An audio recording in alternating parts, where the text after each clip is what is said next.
大家好，我係最終肯唔黑 sell 嘅阿 Cam 啦。今日2026年嘅6月30號咧，中山喺一日之內啦，連拍5嚿地啊！而且呢5嚿地咧，全部都係喺核心區嘅，有2嚿喺東區，有2塊喺石岐，仲有1嚿咧係小欖嘅。而且呢5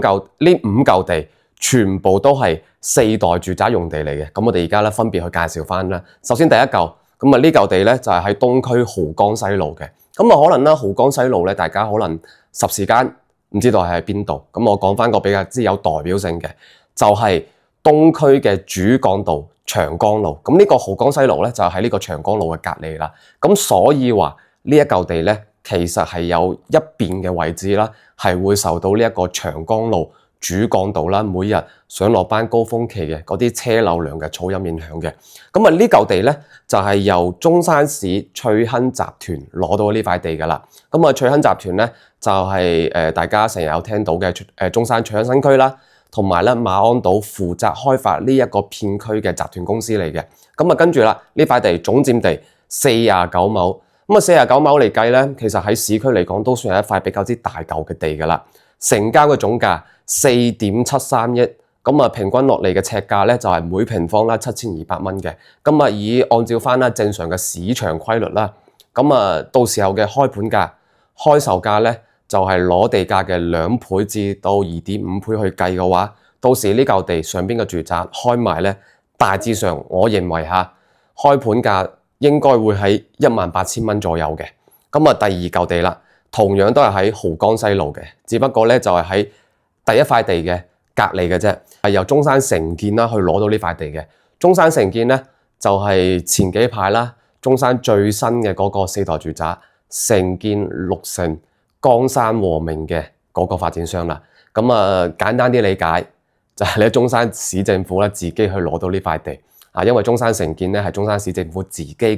地產開發公司嚟嘅。咁啊跟住咧呢嚿地。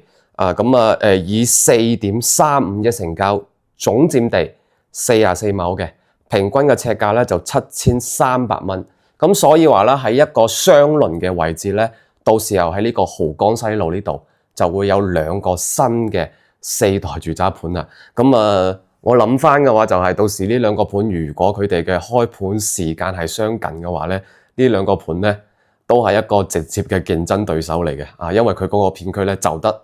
嗰2個4代住宅，而且仲要黐埋一齊嘅添。咁跟住第3嚿地啦，第3嚿地咧又見到老朋友啦，保利又出嚟攞地啦。不過咧今次咧保利攞嘅呢塊地咧就喺石岐嘅，石岐嘅經濟總部。亦即係咧大家非常之熟悉嘅建華龍湖香山頌、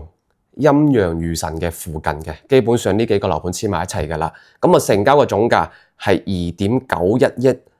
成交嘅尺價咧係7300蚊一平方嘅，總佔地30畝比前邊嘅嗰2塊都仲要細啲嘅。咁所以話到時候呢個4代住宅盤咧就冇前邊東區嘅呢2個啦咁大啦。第4嚿地同樣都係坐落於喺石岐經濟總部區嘅。前邊嗰3塊地咧都叫做話規模有翻咁上下嘅，即係起碼30畝起㗎啦。今次呢塊地第4塊地咧就係雞仔地嚟嘅。好細嘅一嚿地，而且咧攞到呢塊地嘅公司咧，可以講係前所未聞，即係聽都未聽過嘅。攞到呢塊地嘅咧係中山市奇勝有限公司。我查到嘅資料咧就係呢一個中山市奇勝公司咧，佢係一個做廚具批發廚具研發嘅公司嚟嘅。成交嘅總價1.5個億，平均嘅尺價啦都係7300蚊一平方嘅，佔地嚟講咧16畝。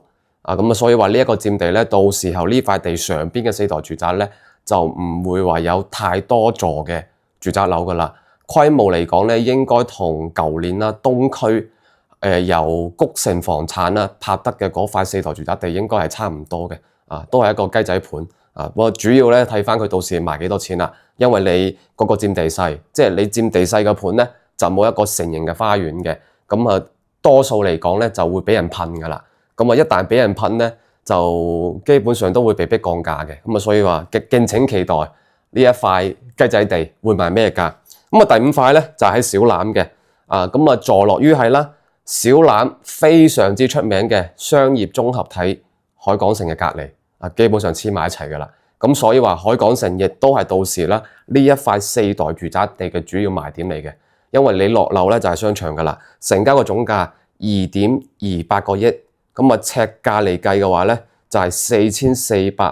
4474蚊每平方嘅，咁啊總佔地咧就31畝，都係個有翻咁上下規模嘅地嚟嘅，咁啊到時候呢個盤咧開盤價應該係喺1萬蚊左右，亦都符合小欖呢一個地方呢一個區域嘅平均買樓價嘅。好啦，就講住咁多先。咁啊，呢個上述咧就係我哋今日呢5塊地嘅情況。咁啊，亦都延展翻出嚟啦。就係咧，我想分享下啦，我對於現時中山4代住宅嘅一啲見解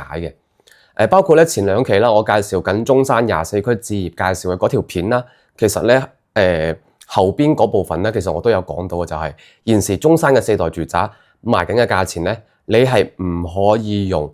佢呢一個區域嘅平均尺價啦，去睇佢嘅售價嘅。因為咧，第一個4代住宅物以稀為貴，咁啊第二個嘅話咧就係4代住宅嘅建築成本係比較高嘅。咁啊大家試諗下啦，4代住宅你又要靚嘅會所，即係唔單止靚之餘咧仲要大，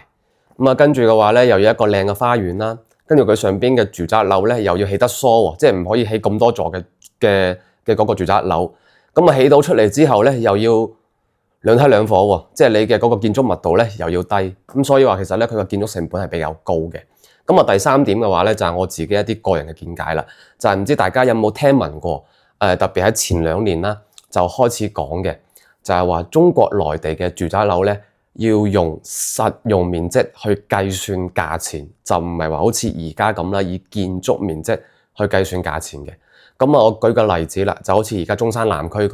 咁啊，中山南區咧平均嘅尺價係1萬蚊1平方啦。咁大家試諗下啦，如果你買100平方咧，總價就係100萬嘅。咁如果以實用面積去計算價錢嘅話，即係譬如話佢實用面積係70平方啦。咁如果係同樣嘅單價嘅話，咁會唔會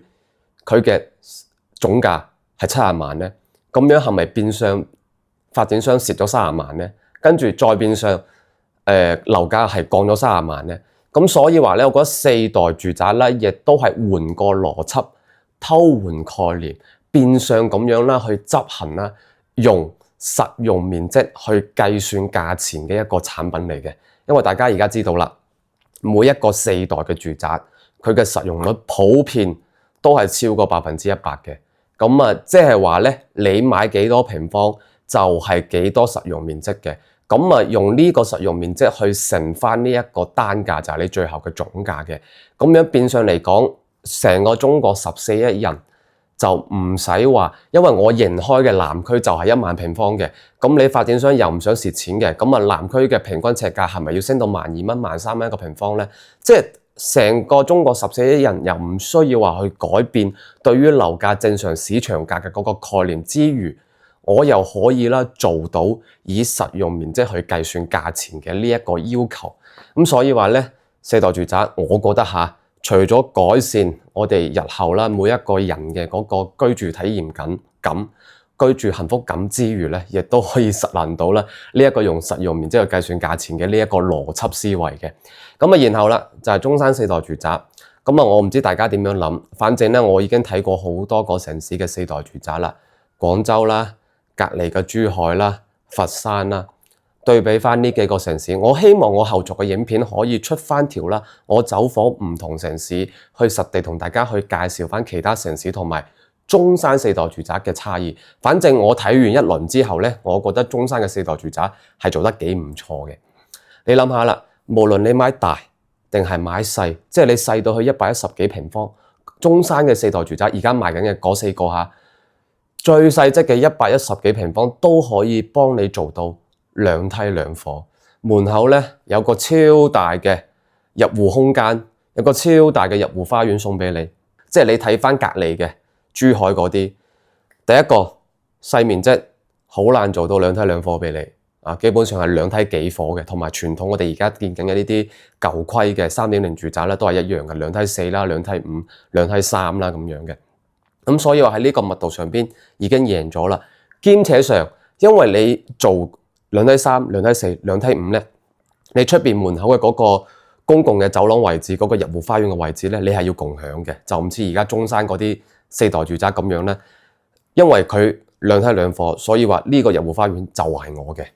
而且你睇翻個價錢，有冇咁離譜呢？其實我覺得呢個溢價咧，對比翻其他城市嗰啲四代住宅，相比翻佢哋該城市同區域嘅溢價嚟講咧，我覺得真係唔算乜嘢。而且咧，最重要嘅，我覺得中山嘅四代住宅佢真係可以做到咧，每一個盤都可以俾到你相對應嘅大花園、大社區、大會所嘅。所以我覺得呢個係比較難能可貴嘅。咁啊呢個點咧，反正我希望以後嘅影片可以出翻條俾大家去對比下，知道噶啦。我覺得中山嘅四代住宅做得幾唔錯，價錢先即係價錢嚟計先啦。即係反正而家三代住宅有劈價嘅，咁啊如果你追求性價比嘅，我都建議你買翻三代住宅。咁啊如果咧你追求啦，我嘅居住幸福感要好高嘅，咁啊跟住咧手頭上咧又鬆啲嘅，預算比較高嘅，咁你買翻四代住宅得㗎啦。OK，咁啊以上咧就係我今日要講嘅2026年6月30號中山嘅拍地報告。咁啊如果大家咧有啲咩想了解嘅，亦都歡迎喺下方嘅留言板啦進行評論諮詢嘅。咁啊今期影片咧就到呢度啦，我係最中肯唔黑 sell 嘅阿 Cam，我哋下期再見啦，拜拜。